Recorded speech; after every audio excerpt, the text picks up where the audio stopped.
Hello and welcome to Central Georgia Focus, the Ask Mayor Miller edition. Each month, Macon-Bibb County Mayor Lester Miller sits down with us and answers your questions and questions from the journalists at the Center for Collaborative Journalism. Thank you so much for joining us again, Mr. Mayor, in this May edition.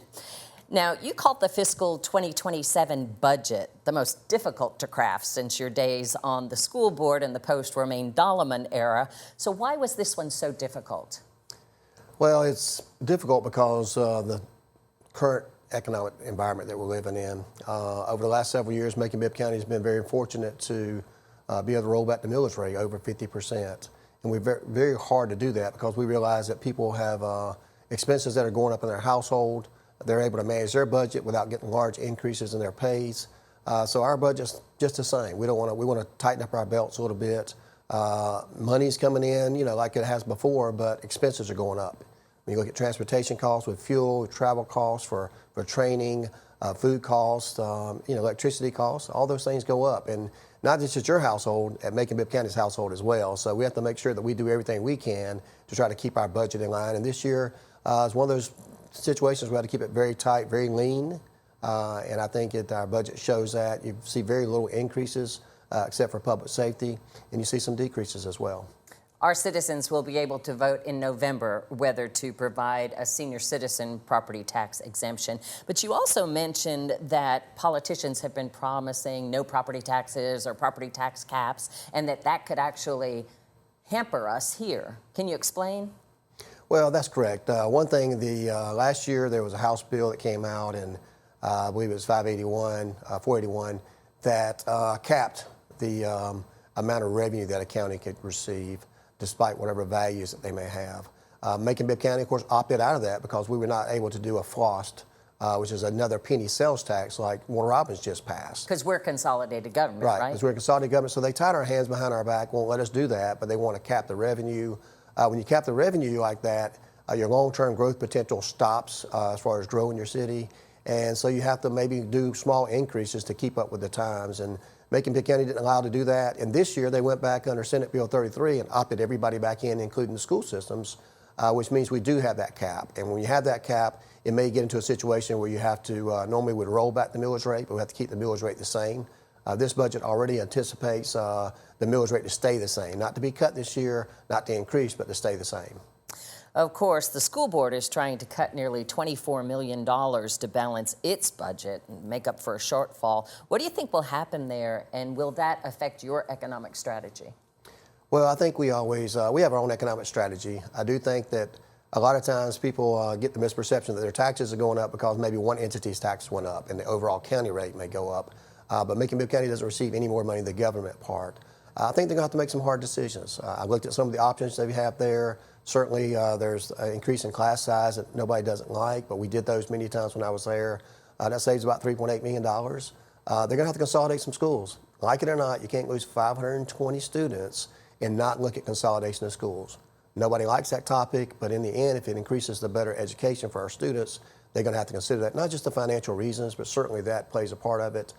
You got to, stop your travel. Maybe get rid of some of your overhead at the top that perhaps you didn't have before that you took on, maybe some consultants. Before you start raising taxes on the citizens, you need to let them know that you've cut out all the fat out of the budget, that you've trimmed it as lean as you can get, and you've done your due diligence before you ask them to pay more money. I don't think they're in a situation where they need to raise taxes right now, but I certainly think they have to look at cutting some expenditures. Now, the proposal for the senior citizen tax exemption includes the Board of Education. So how does that affect their overall financial picture? How do y'all plan to make up the money from that? Well, it's not going to affect them at all. Number one, the blight tax was added on to the school system. They never received the blight tax before. That blight tax could bring in an additional $1 million for the school system. So there'll be a lot less people getting off the tax rolls for the school system portion than the blight tax going on. So it may actually be a revenue increase for them. When you're talking about the blight tax, just to catch everybody up, that's when you raised the blight tax because of the lowering of the millage rate. It wasn't as big a penalty for people who had derelict properties. If they were paying a percentage of their property tax that had been lowered, you were thinking they we're kind of skating by and not having to pay too much of a penalty. Am I tracking? Can you kind of explain that so folks get that? Two things. Number one, it does not include homestead properties, so we're not adding any taxes to anybody's properties. It's for those absentee landowners. Perhaps they're somewhere in New Jersey and they own many properties in Macon-Bibb County. They're not keeping them up and they're becoming deteriorated, not livable. Whether it's commercial or residential, we put a tax on that. In the last several years, when we passed the blight tax, Macon-Bibb County had a 7 times increase on those properties. Well, we cut the millage rate in half, so we weren't netting the money that you would normally net, so we raised that to 15. But not only did we do that, because we did the opt-in for the senior exemption for the school system, we allowed them now to be on that since they're a separate tax and entity. So prior to this year, they'd never been on the blight tax to get any of that additional funds that Macon-Bibb County got on. So they will get that the next year. We think that's more than adequate makeup for any monies that they would lose. But at the same time, the seniors will be getting that discount, and the regular citizen won't notice anything on their property taxes going up. The county also had a list of blighted properties not long ago that they were considering taking by eminent domain. Since that list was announced, we know a handful of people came to City Hall that night and said, oh, I'm fixing up my property and stuff. Has there been any development since that initial list was published? Well, we're moving through the process. So the next step would be notifying them that we're going through court to file suit on those properties. A couple of those will drop off there because they're doing some work or getting some permits. We gave them a reasonable amount of time to make some improvements on those properties. So that's just part one. This is kind of a pilot program for us. We'll probably see many more of those. And the good thing is in a targeted area where lots of homes are going to be going up. So those empty lots, those abandoned properties have become houses for people in those neighborhoods, and we're very excited about that. Well, Sandra Ridgway, who's a 78-year-old retiree and a veteran, she wants to know what your plans are for more affordable one-story housing for seniors. She says places like Pine Gate, Magnolia Manor, the cottages and gables are really too expensive for people on fixed incomes. Well, all these houses that we're building now, if you looked at our Affordable Housing Fund, they're all for open access. They're for senior citizens, they're for people who are living on fixed incomes. So there's going to be substantial housing coming in. You know, we do a good job of doing workforce housing, affordable housing, community housing, whatever you want to call that. Not everybody wants that, right? Everybody wants these other houses that that are various incomes.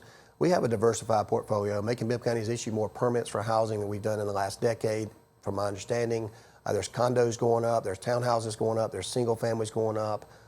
So the interest is there. I think the affordability is something that's a national and state crisis as opposed to local crisis, but we're still one of the most affordable places to live at in Southeast United States. And the Housing Authority has senior properties as well. So in the realm of beautification during the budget, you said you could spend $2 million less if people just would dispose of their trash properly, and that you've cleaned up under Spring Street probably 100 times in your administration. So what are the plans with GDOT to secure that area once the construction is finished? Well, we've got a plan. I don't necessarily want to get it out publicly right now because we want to make sure that GDOT gets through with that. They tell me it's going to be by the end of this year. And when I say the plans for GDOT, it's getting the downtown access is complete. There's still going to be some other development going on probably 2 to 3 years after that for the outskirts of town. But it's really hard for us to clean up the area, whether it's trash, for those experiencing homelessness that leaves things there or camping out. When you only have one side there, it's not a very safe area for us to get our equipment in there, our code enforcement in there, our public works in there. We have cleaned it on many times. I know it's an eyesore. It's one of those things that it's a pet peeve of a lot of people when they drive through there. It just pisses them off every time they go through there, and me as well, right? You don't want to see that. But the good news is that we're doing something creatively, architecturally, in connection with GDOT through our code enforcement, through doing the trails. We do have a light at the end of the tunnel. Unfortunately, it goes through GDOT right now. So as soon as they get through with their work, our work will begin. We've already started laying the foundation of that. You can look at what we're doing with public safety as far as code enforcement is concerned, and how we're going to navigate new laws that are coming onto our plate from the legislature. Andrew Eck paid attention to last month's Ask MayorMiller, and we were talking about what would happen on the north end of the trail near where the property that was acquired, and there's a home there, and you said, maybe an equestrian center or something, which I thought was really exciting. But Andrew just wonders, he's seen everything that's happened to the Riverwalk during this construction phase and is just kind of wondering how we can keep it up. Easy. We won't have the construction going on. So I know he doesn't want to hear that because I've told him that myself. It's really a hamper. I mean, the people in Beaconsfield, they get upset about, people navigating through those properties over there. But when you have a $500 million project with heavy equipment going on and trucks coming in and vehicles coming in and out all times of day. It's really hard to monitor that. If you go through there moving a campment, they're going to go to another place over there and it's unsafe. So we have to kind of balance that. We have to balance the law. We have to balance what we can do. I don't have any doubt in my mind. We're increasing our code enforcement. We're getting check-ins. We bought the ATVs. We went to build them an additional place right behind City Hall. We're taking the steps necessary. It never happens as quick as people want it to happen, even myself. But there is a process. We're going to get through this process. Everything's going to be just fine. It just takes a little time. Well, I just remember, 20 plus years ago when they were first starting the Riverwalk, and that was a concern all along about how homeless people, might not make it a very usable place. But people said back then that once you start using something, the homeless folks will go to some place that's more isolated.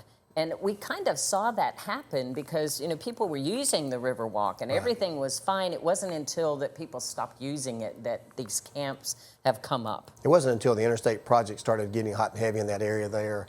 But you've got the new Mercer development there. You've got the new Renaissance, whatever we're going to call that now, coming up there. A lot of activity, a lot of people, a lot of police, a lot of traffic. That's going to keep people away. And I said it before and I'll say it again, once you went in there and you took all the greenery out, those people have been there all along, you just didn't see them. And now you see more of them and they're starting to kind of move out. So it'll be something that'll be a priority for us. We'll make sure we keep that clean once it's safe and secure for all of our employees to navigate. Well, when we come back, we'll talk about crime fighting and economic development. Stay tuned.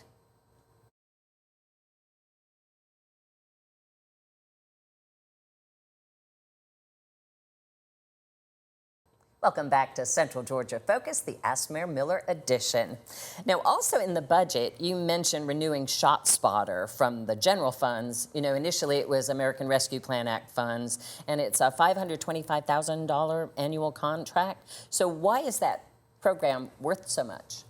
Well, first of all, I met with all of our commissioners recently, and we had an opportunity to bring the new ones up to date on ShotSpotter, all that it offers, as well as flock cameras and other security measures. It's important that they would learn about the process, how much of a difference it's made in our community, how much more safer we are now as opposed to where we would be had we not had that. We initially funded that about $2 million over 4 or 5 years with the American Rescue Plan money, together with some other funding, and it came up for renewal. And it's come up, it's already expired a couple of months ago, but we kept it on, waiting for this vote, and I just kept putting it off because I wanted them to kind of get a good feel of whether or not they wanted that, whether they valued that, and I can include it in my budget because otherwise we would have took that out of the budget. So we included that in our budget because it has made a substantial difference in solving cases, making our communities safer. Shots are going down. The number of shots fired has gone down, and we've been able to use that technology in court to get convictions and get people off the street or have them plead guilty because now we have the evidence against them. We had several whodunit cases that would not have been solved but for ShotSpotter and flock cameras, and we've been able to see that and shown that. You don't see that publicly because what? That's a matter of executive session, but that's also safety and security issues for the sheriff and for the DA in prosecution of cases until they're over. But safe to say that all the commissioners agreed to that. We had private conversation one by one with them for budget reasons, and they all asked me to include that in my budget, and I did. Proponents of it also say it's safety because sometimes if gunshots aren't reported, you don't know there could be a victim. And so if you send somebody out, you can get them help sooner. No doubt it saves some lives. I think one misperception is people think that they heard some shots and the police never showed up to their house. And I think we have to do a better job of educating the public there. They're not going to show up to your house. They're going to show up where the shots are fired. So if you say, well, it's been 2 hours, they never showed up at my house, there have been gunshots in the area, and I just think the sheriff's not doing anything, they went directly to the area that the shots happened at, which may be several blocks away from you, and no need to really go to your house because that's not where the shots are being fired. But we've seen a large improvement in the number of shots fired, and of course we've been able to solve more cases. And we run that with all of our multiple systems, our flock cameras, our NIBIN system, the ballistics information that we gather from there. It's been very successful. And I imagine, too, if you have multiple shooters, it could also be used to detect, I guess, because each gun probably sounds different. Right. I mean, on the minuscule level, so maybe that helps. It also can help who fired first. Yeah. In a police shooting, perhaps, you can say that the perpetrator or the officer, which one fired first, and then you can, learn the facts about what that, from a technical standpoint. I know you also mentioned in the realm of recreation funding that some of the Macon violence prevention programs kind of fall under that realm. Is that how they'll be funded? Well, that's going to be an interesting aspect because we used some of the public safety funds from the speed zone cameras, and of course that law's got to change in the next year or so. Whether it's going to drop out completely or be put on a referendum, we don't know yet. But that funding will disappear, and the funding was used for payment of police officers, which you can no longer do. So we were paying them $5,000 bonus. It's new starting pay for officers, and now the county's going to have to absorb that if you don't have that in there.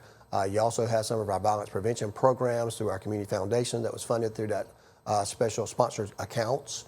And that money is going to be, theoretically, it's decreasing anyway because people are speeding less through the school zones, which is a good sign. But also, you won't have that funding there, so you have to look for alternative sources. I do put money each year in there for Macon violence prevention programs, not as much as we would put in those grants, but we do have some funds there for our electronic monitoring program and other things that we do. Thomas Sullivan is concerned about crime at local motels. He said very often, there'll be drug raids or prostitution raids, and he thinks that maybe we should hold the motel owner accountable for not reporting this kind of suspicious activity and fine them $1,000 because they all supposed to have cameras. And what do you think about that? Well, we already fined them. If he knew that what all we've done, we filed at least 4 or 5 lawsuits against them. We filed nuisance actions properties against them. I'll be doing a proposal that's right on point with Thomas very soon. It'll probably come out in the next 30, 60 days. It's something we're doing to about 30 or 40 of the hotels in town. It's going to be a collaboration with the Sheriff's Department and our Macon Violence Prevention Program. We have made some great inroads there. We still have our challenges with some of those hotels. They become a haven for, especially the ones that stay a week at a time, become a haven for sex offenders and those experiencing homeless that have some money that comes in. They'll stay there for a while and then they'll leave, and they're not the best upkept places. So we've had our fire department, our code enforcement always looking at those types of things to make sure that they're safe. So we've made some great strides. If you know of any that are some problems that you know of from personal hand, please feel free to reach out to me personally or our code enforcement, or anonymously if you need to. Also in the realm of economic development, Michael Oliver has a few questions, actually. First, he wants to know when will the designs be available for the hotel and convention center? Well, Hotel Convention Center is lagging a little bit behind the arena, so you'll see the arena designs in the next month. So people get to see what that's going to look like. We'll be voting on that in the next month or so. We'll have a groundbreaking hopefully in the next 30, 60, 90 days on that. The convention center is going through an evaluation. We secured some funds and we set aside those for TVS to do the designs on that. So you'll see some of that probably in 30, 45 days. We'll have that coming out for the convention center. We know we're going to do the convention center. Well, we do the hotel, let some private developer do the hotel next door. Yet to be seen, because we've been going through a process now to kind of right-size the hotel and right-size the convention center on what we can afford, what our community needs. And, I think all that's going to come up probably sometime this fall. So everybody be excited about the future plans, and we'll set those for the next 2 or 3 years. I understand you also have kind of the ballpark figure for the arena. Is that going to be an anticipated bond project? It will be. It'll be multiple. You start looking at a project that size, and it'll be the largest development ever done in Macon-Bibb County. And I think before that, the largest one may have been $40 or $50 million. And you certainly can't build an arena the right size in Macon for that kind of money. So you'll look for multiple sources. You'll look at some splash dollars. You'll look at some sponsorship dollars. You'll look at some contributions from private individuals on there. You'll also look at occupation tax that we did just a couple of months ago that's doing very well, the $3 per hotel per room. You've got Piedmont next door there that uses some of our parking. You can have a collaboration there. And of course, that's in a TAD, a tax allocation district. So we're hoping this VA hospital goes through over there, and East Bank project goes along. And you get both of those projects at the kind of investment that people are going to be making in there. That TAD's going to have a lot of money to help pay some of this debt. So we're very hopeful. We wouldn't do this project if we couldn't afford it. And we'll be bringing that bond to the commissioners probably in the next 30, 60 days as well, for a final vote on that, for all the numbers, and we'll do the whole show for everybody to see how great it's going to be. Michael also wants to know, he says, since it looks like Central City Commons project is not going to happen between 1st and 2nd along Poplar, are there any other plans for that block? I wasn't able to confirm before the taping as to whether or not that project is dead. That project is still going on. Okay, all right. Or still viable, right? It's very viable. The residential part of that, comes and goes, whether you're going to use HUD financing or not. We've worked out some arrangements with them to make sure that we can help the project happen. But right now, it's an economic environment. It's a national environment with hotels and motels and financing. Nothing about Macon-Bibb County, nothing about the project. It's a great place for that. We do believe it's going to happen. Probably at the same time our convention center goes up, so we'll wait and see what happens there. Michael also would like to see a new restaurant near the new Dollar General on Rocky Creek. He says there's really nothing from Rocky Creek to Williamson Road on Bloomfield Drive. Well, there's some property over there, so if you got somebody with some finances that wants to open up a restaurant, we're all for it. Anything we can do to help out will be great. But I mean, everybody wants new restaurants. They want sit-down restaurants near their house, but after they go there for a while, they get tired of them. They don't support them, and they tend to go out of business. So we have to be very careful about those. And of course, Costco is finally on a P&Z agenda for next month. And Nancy Brannon suggests that why can't we put that out I-16 East or near 475, where there is very little retail business? And I think that's the answer, right? Yeah, because there's very little retail business there. They want to be convenient. They're the milk in the back of the store, which you have to go all the way through the store to get the milk, right? So they want you to do that. They want to be around other retail establishments. They want to be convenient for everybody, especially people getting off the interstate. If you can imagine coming from north, south, east, and west, that's a pretty convenient location outside of people's traffic, and there's going to be addressed. I don't have any trouble with the traffic part. I think it's part of growing. I said that was our biggest challenge 2 years ago. It's going to continue to be that, and we will have the road widening. There's going to be some road diet here that's going to help alleviate some of those concerns over at Ace and Bass. And I think Costco is actually going to help detour that to another place. It's still going to be a development across the street from Costco as well, and I can't wait to announce that. Hopefully happens when I'm still the mayor, but otherwise I'm still going to be a part of it. Okay, when you're saying across the street, are you across New Forsyth? That's correct. Okay. All right, lots going on there, and I know the Bass Road Widening Project is still years down the road, pardon the pun, but like you said, we've been wanting Costco for a long time. Well, stay tuned. We'll talk about some summer fun when we come back.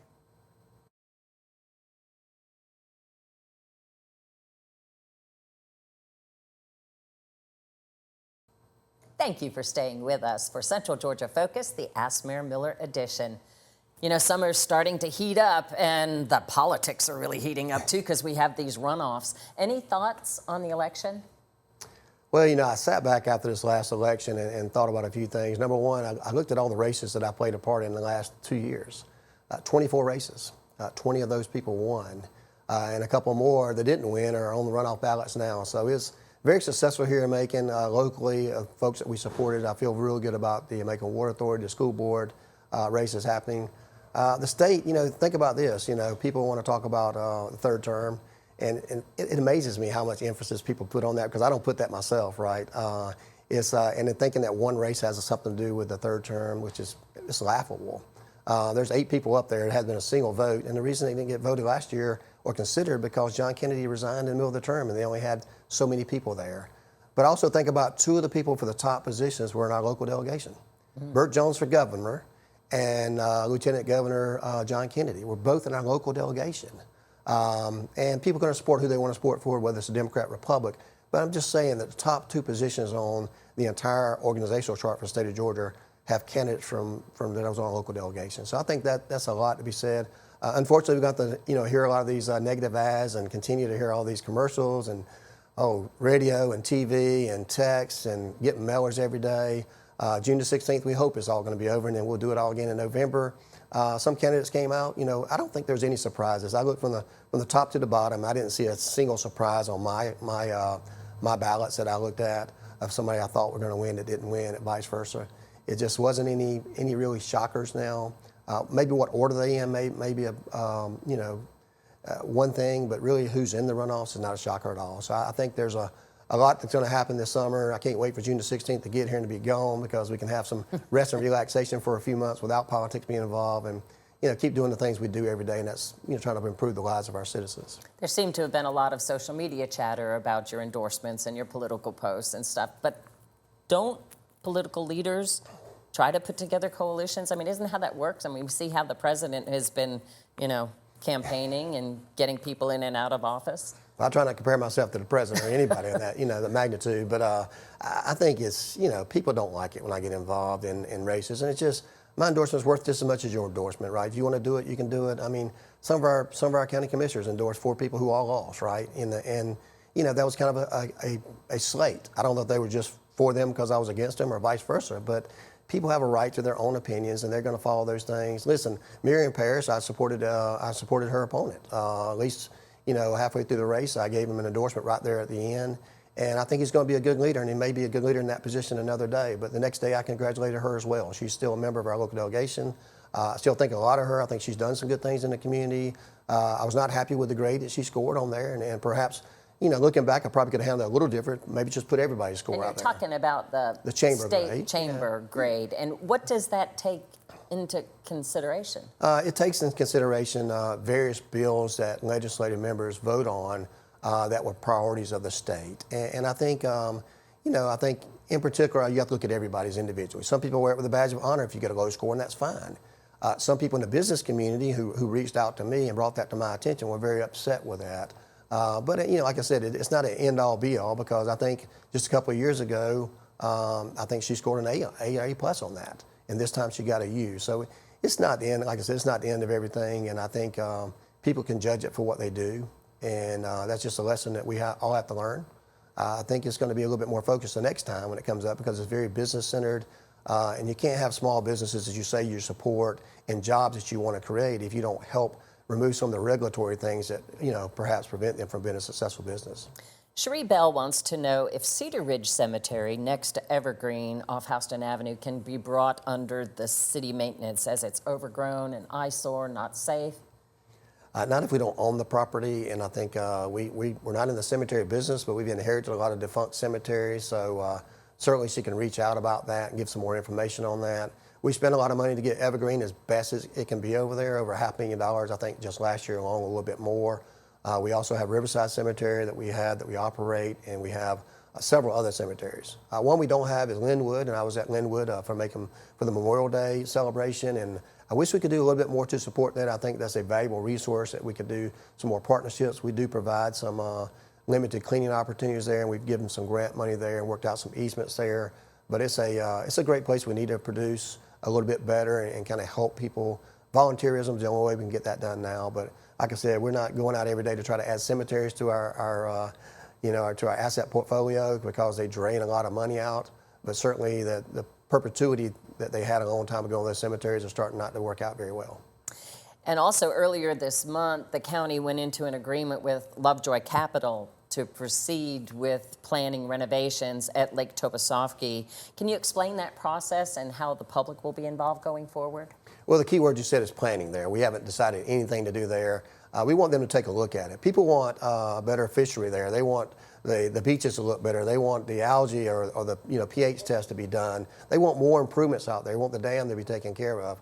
But it's a loss leader. It's losing money. It's not doing the money it should be doing out there. So in order to do that, we have to look for other revenue streams so everybody in Bibb County doesn't get a tax increase just to try to help that work out. We also want to be, adequate use of the property. We think that they can enhance the properties out there. We want to hear from the people, not just know, but to listen to it and find out no decisions have been made. Find out if it's best for the community or not, if it's best for all of our community, Macon-Bibb County. They'll have 2 or 3 public engagement sections to get information on. They'll put their pen to the paper to see if it's financially worth their risk, and then we'll make our determination from the commissioner's office. Stephen Huff says he has friends who love Houston County's new indoor aquatic center where you can pay $3 and swim laps. Any chance we'll see something like that other than our outdoor recreation centers? Not at all. Those things are losers. We looked at one of those, and the only way Houston County makes it work is because they have many schools that have swim meets and swim teams there. As a matter of fact, they lose so much money in there, it's hard to make those things work. We investigated that early on, even putting at the mall and digging down in one of the places there to be very creative. And the amount of money that it costs and you don't bring in the business, it's just not worthwhile. If we had 5 high schools that were thriving and growing and private schools and they all chipped in as part of their splosh, that's how they made it work, by the way. They have a deal down there that we don't have in Bibb County where they can kind of collaborate together and make that thing work out.